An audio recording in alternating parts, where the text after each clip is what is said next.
Joined live now by Greens Senator Jordon Steele-John. Jordon, thank you for your time. No worries, great to be here. So big push from the Greens with the crossbench today in the lower house, but still making quite a stir about wanting to declare a climate change emergency. Absolutely. What does that actually mean? Well, what it means is that finally the Australian Parliament will have recognised that which we know to already be true, that our climate is in crisis and that it is having real effects on communities across Australia and that urgent action is needed to address it.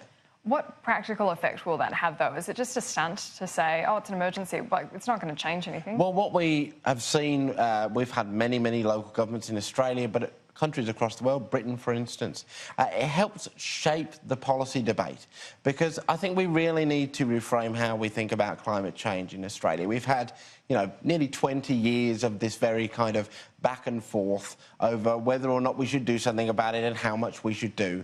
And we've got to the point now where quite literally the metaphorical house is on fire. And it really needs to be addressed with that sense of urgency, with that sense of collective community and governmental effort to address something which, quite frankly, if we don't, it'll be the young people that are going to be on the streets on the 20th of September that grow up in a totally different Australia because we failed to act now.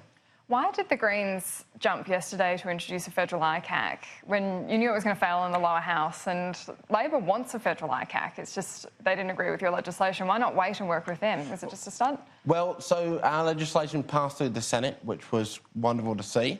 And I think it really shows in sharp relief the difference between the kind of proposal that you get coming from a party that doesn't get corporate donations, doesn't take corporate donations, and the kind of proposal you see from the parties that do. I mean, the government's proposed commission doesn't take public tip-offs, won't hold hearings in public, and has no ability to be retrospective in its investigations. It's a toothless tiger.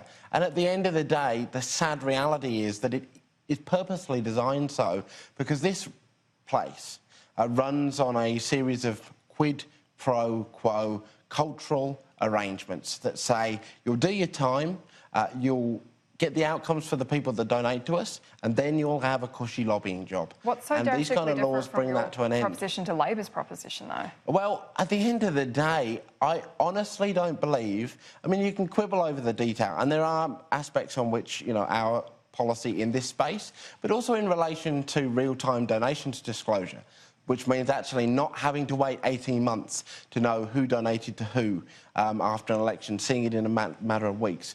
Ultimately, though, the litmus test has got to be, if you're serious about getting undue influence out of Australian politics, there's no need for individual parties to wait for an ICAC. Just implement your own damn internal rules right now. The Greens don't take corporate donations. There's nothing stopping Labor from making the same commitment right now, and indeed the Liberal parties. And if they're upfront and honest about wanting to actually restore public faith in our democracy, that's what they should do.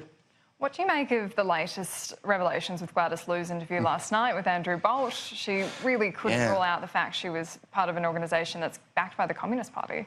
Well, I think it shows us once again why these kind of measures are so urgently needed. I mean, the Australian people have a right to expect that we here in Canberra are working for them. That when we get up in the morning, when we go to sleep at night, our first priority is them. Not the people that are making donations to us, not the entities that might be organs of other state actors, them. We can't guarantee that at the moment. At the moment, the reverse opposite is true among the major parties. And that's why we see the collapse in faith that we do, because people have very good bullshit detectors. And there's a hell of a lot of bullshit going on. What would you like to see Gladys Liu do now?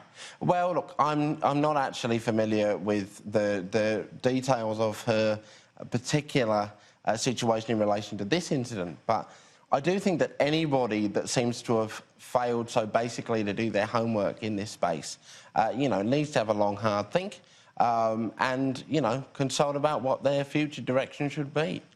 Just finally, we just had Rex Patrick on talking about this legislation to stop vegan activists going into farms. He's pushing for amendments that would see journalists protected because they are targeting the use of carriage services. Do you think that's fair enough?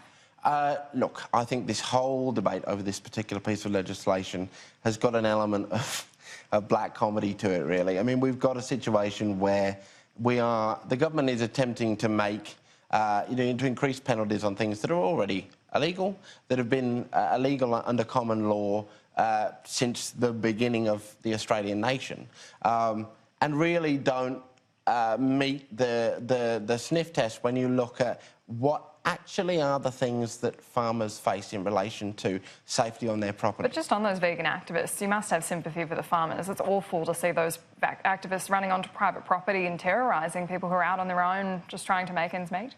And that's why those activities are currently illegal.